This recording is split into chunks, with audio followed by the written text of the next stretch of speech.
প্রথমত এই ভিডিওটা আমিও দেখে অবাক হয়েছিলাম। আমি তো আমার জ্ঞানও তো আমার মনে পড়ছে না। আর প্রথমত আমার আমাকে যারা ছোটবেলা থেকে চেনে, তারা প্রথমত দেখেই একটা কথা বলল যে এটা কোনোভাবেই দেখে মনে হচ্ছে না আমি। কারণ আমার সঙ্গে এটার কোনো মিল নেই। মানে আমাকে কখনোই এরকম ছাপড়ি মার্কা দেখতে ছিল না। I am very sorry to say. আমি আরো বেশি করে এই ভিডিওটা নিয়ে সাইবার সেলে যাই এবং ওরা সেখানে গিয়ে পরীক্ষা-নিরীক্ষা করে, বলে যে আমাকে পরবর্তীতে জানানো হয় এটা একটা মব বলা চলে। আমাকে ফাঁসানোর চেষ্টা করা হচ্ছে এবং খুবই। আজকের একটা ভিডিও নিয়ে চলে এসেছি বং স্টোরেজে। আজকে বিষয় হচ্ছে ঋত্বিক মুখার্জি, যিনি এই পথ যদি না শেষ হয় নামক আরো অন্যান্য অনেক মেগা সিরিয়ালে লিড রোলে থাকেন। পরিচিত মুখ, টিভি সিরিয়ালে বেশ পপুলার। তার নাকি একটা ভিডিও প্রচন্ড পরিমাণে ভাইরাল হয়েছে। কদিন আগে সাহেব চ্যাটার্জি আর সাহেব চট্টোপাধ্যায় তার ভিডিও ভাইরাল হয়েছিল।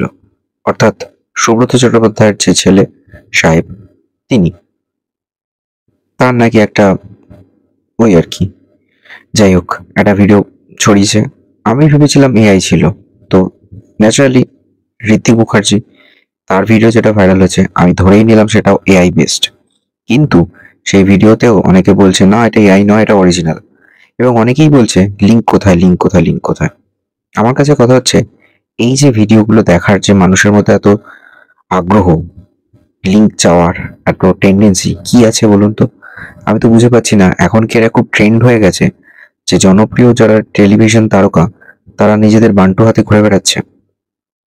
মানে কি এমন ঘটে গেল যে সুব্রত স্যারের ছেলে বা এই ঋত্বিক মুখার্জি, যারা তো পপুলার, যারা সোকল্ড একদম টলিউডের মেন জোনে কাজ করছে, তাদের কাছে এমন কি প্রয়োজন পড়েছে যে তারা ভাইরাল হবে বা ভিডিও ক্লিপস তাদেরকে ছড়িয়ে দেওয়া হবে পপুলার করার জন্য? নয় তো, বিকজ তারা তো এমনি পপুলার।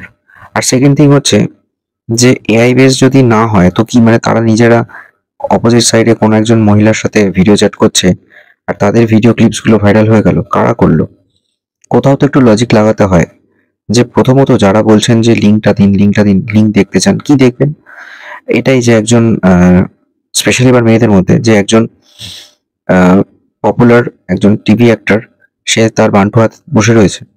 সে কেন বসে থাকবে? তার কি দরকার পড়েছে যে অপোজিট সাইডে কোন এমন মহিলা থাকবে যে তাকে দেখে তার বান্টু দাঁড়িয়ে পড়বে এবং সে ভিডিও কলে জামা কাপড় খুলে বসে থাকবে? কি প্রয়োজন পড়েছে? এই লজিক গুলো তো একটু লাগাতে হবে। অনেকেই বলছে যে না, এটা এআই বেসড না, এটা অরিজিনাল। সাহেব স্যারের ক্ষেত্রেও বলা হয়েছে, আবার ঋত্বিকের ক্ষেত্রেও তাই বলা হচ্ছে যে এটা অরিজিনাল। অরিজিনাল হোক, এআই বেসড হোক, হোয়াটএভার, সেটা দেখি কি হবে, কি আছে। একটা ছেলে জামা কাপড় খুলে বসে আছে এবং সে হয়তো কিছুটা করছে। এটা আই ডোন্ট নো সেটা মাস্টারবেশন করছে কিনা, আই ডোন্ট নো।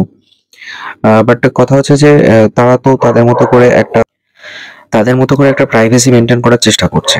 তারা হয়তো নিজেদের কোনো পরিচিত মানুষের সাথে হয়তো ভিডিও কলে রয়েছে, কিন্তু যে পরিচিত মানুষের সাথে ভিডিও কলে রয়েছে একমাত্র সেই মানুষটাই যদি তার সাথে অপোজিট সাইডে যে থাকছে তার ভিডিওটা যদি পাবলিকলি লিক করে দেয়, একটা হতে পারে। আদারওয়াইজ দু সাইডের ফোন যদি হ্যাক হয় তবে হ্যাকাররা নিতে পারে। এখন কথা হচ্ছে যে ইউজুয়ালি নর্মালি আমরা যে ফোন করছি সেটা দুরকম ভাবে হয়। কোনো অ্যাপের মাধ্যমে হয় অথবা ডিরেক্ট ফোন কলিং হয়।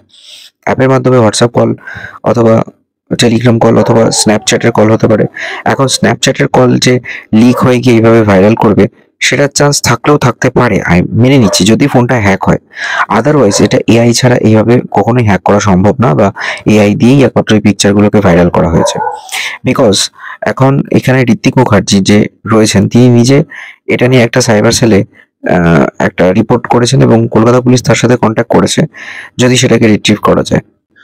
কিন্তু যখন আমি দেখলাম যে বিষয়টা জলটা মাথার ওপরে চলে যাচ্ছে, তখন স্টেপ নিতেই হতো। আমি ফাইনালি সাইবার সেলের সাথে কথা বললাম।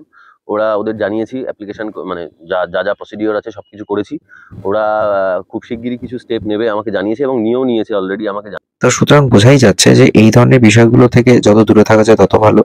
নর্মাল ফোন কল হোক, ম্যাক্সিমামটা এআই হচ্ছে। অনেকে বলছেন যে হঠাৎ করে এই ভুয়ো লিঙ্ক চাওয়ার জন্য লিঙ্কে ক্লিক করলে আপনার ফোনটা হ্যাক হয়ে যেতে পারে।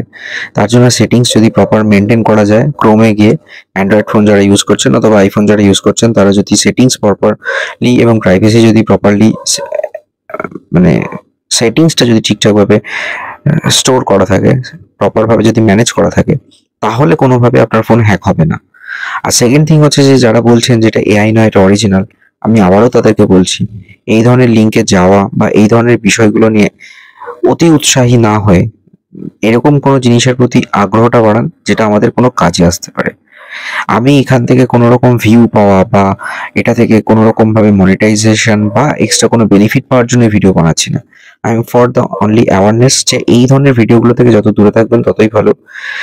সাহেব চ্যাটার্জি বা ঋতিক মুখার্জির খেয়ে পড়ে কাজ নেই যে অপোজিট সাইডে তার পরিচিত কোনো মানুষের সাথে যতই তাদের আবেগতাড়িত হয়ে গিয়ে জামা কাপড় খুলে বসে ভিডিও কল করবে। আমার অন্তত এটাই মনে হয়। সো এআই বেসড হতে পারে, ফোন হ্যাক হতে পারে, অনেক রকম ভাবে একটা ভিডিও এখন বানানো যেতে পারে। এজেন্টিক এআই এসে গেছে, অনেক কিছু ভাবে হতে পারে, দেখে মনে হবে পুরো জিনিসটা অরিজিনাল। তাই এই ধরনের এই ভুয়ো জিনিস বা এই ধরনের just for the entertainment purpose যে কোনো ভিডিওর পেছনে না দৌড়ে সঠিক জিনিস, সঠিক বিষয়, সঠিক জিনিস নিয়ে আমরা যদি একটু চর্চা করি সেটা অনেক কাজে দেবে। Stay tune on Bong stories.